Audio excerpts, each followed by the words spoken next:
When you really get down to it, the Star Wars galaxy was a pretty nightmarish place. From the horrors of the dark side to the slavery of droids, virtually every aspect of the galaxy had a sinister side to it, even for things that might seem harmless. Take, for example, the mouse droid. These little courier units came off as borderline cute in the movies, and they're about as unthreatening as you could possibly get.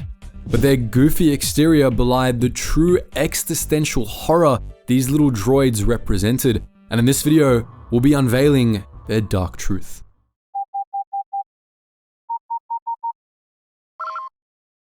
Attention, Sergeant on deck! Mouse droids, more properly known as MSE-series general-purpose droids, were designed and manufactured by ElCampro-Camilo, a Chadra-Fan company. They were originally intended for the domestic market, and as a consequence, they were designed to Chadra-Ran standards.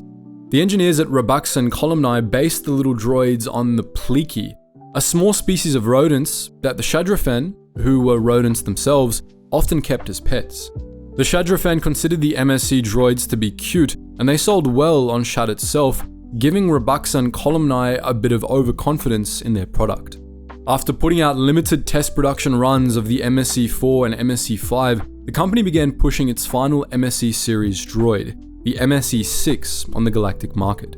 ElCampro-Camilo manufactured billions of MSE-6s and spent enormous amounts of money on advertising, billing the little droids as cute and helpful additions to buyers' homes or workplaces. The droids initially sold well, but many of the droids were returned after a short while.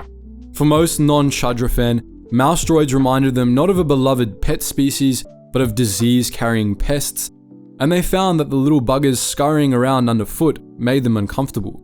A few species, most notably the rodent-eating RR, found that mouse droids made them hungry instead. All told, the MSE-6 run was a pretty big failure. During the Clone Wars, ElCampro-Camilo was able to make some money by selling MSE-4s and MSE-6s to the Republic and the CIS, but it wasn't enough, and by the end of the war they had filed for bankruptcy. They began selling off their assets, and in the hope of getting rid of their enormous stock of MSE-6s, ElCampro-Camilo ended up offering the whole lot to the newly renamed Imperial Navy for an extremely cheap price. The Navy took the deal. On the Emperor's orders, the Imperial Navy was rapidly expanding in size at the time, building new ships and recruiting new personnel, but its existing supply of service droids was being stretched thin. With the dismantling of many droid-making companies at the end of the Clone Wars, the Navy was facing a droid shortage, and the mouse droids provided an easy solution. Hundreds of them were allocated to each Imperial Navy vessel, and thus, mouse droids became a common sight aboard Imperial capital ships and military installations across the galaxy, even decades after their manufacturer had gone bankrupt. The Imperial Navy's move was a smart one. As disconcerting as they might be to some, mouse droids were actually quite useful. The droids' design was simple and efficient. They were little metal boxes on wheels, with 2 manipulator arms hidden behind the side panels, and a surprisingly complex array of sensors, including a photoreceptor, 2 audio receptors, and a small holocam. Each of their retractable arms had different functions. One was used for fine manipulation, while the other was for heavy lifting. They even featured small compartments that could carry messages or data disks. These compartments were voice printed, ensuring that only authorized individuals could access them. To ensure the security of these messages, mouse droids were programmed to melt themselves down if they were captured. This was why the droids were so skittish around anything they perceived as a potential threat.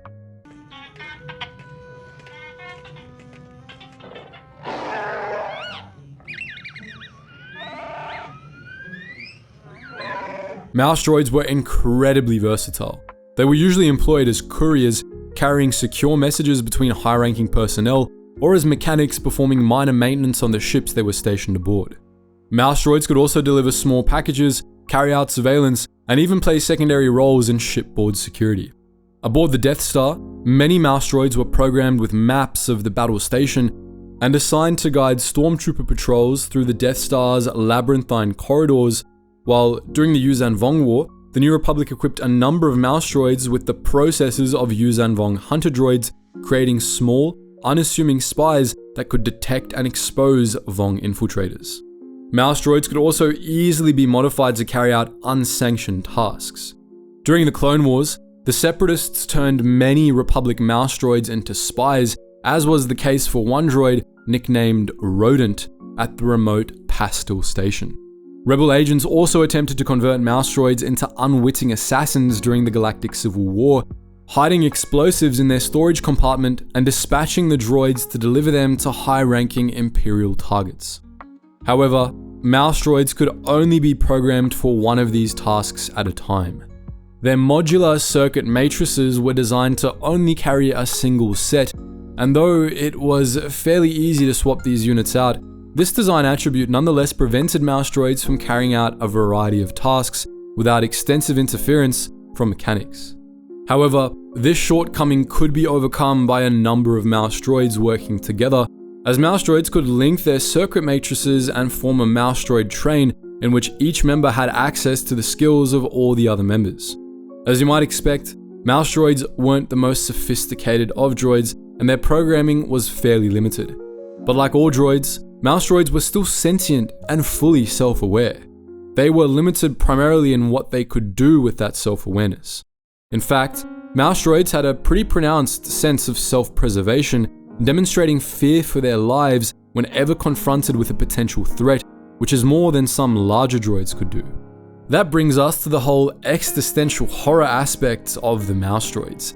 Because what else can you call packing a fully intelligent being into such a tiny, limited frame that was programmed to self-destruct if it was ever captured?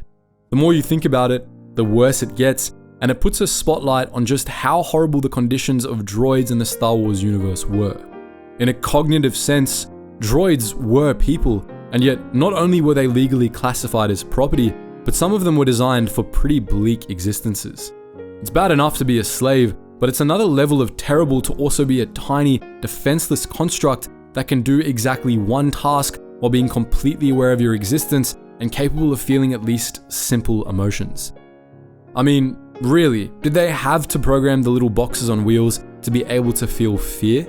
And while we don't know exactly how intelligent mouse droids were, they were at least intelligent enough that they could function as competent spies, as shown by the example of Rodent, who was able to operate undetected for weeks to months and evade a whole squad of clone troopers for a short while after being found out. The Yuuzhan Vong Hunter mouse droids were also quite clever, able to thwart complex Vong plots and save the life of the Chief of State on one occasion. This, plus the droid's capacity for emotion, suggests they were way more intelligent than their basic functionality justified. The self-destruct feature that mouse droids came with makes the whole thing even worse. It's bad enough that they had to live in constant fear of being destroyed by just about anything, and it's bad enough that they were completely incapable of self-defense, but even if they were captured instead of destroyed outright, they would still die, and they would have no choice in the matter at all. If mouse droids could feel fear, then it's worth wondering if they could feel hatred as well, and how much of it they harbored for their creators. So, that's our look at the dark truth of mouse droids, possibly one of the most absurd little droid designs in Star Wars. But what do you think? Are there any other background droids that you think we should take a closer look at? Feel free to post your thoughts in the comments section below, and as always guys, thank you so much for watching, and I hope to see you in the next video.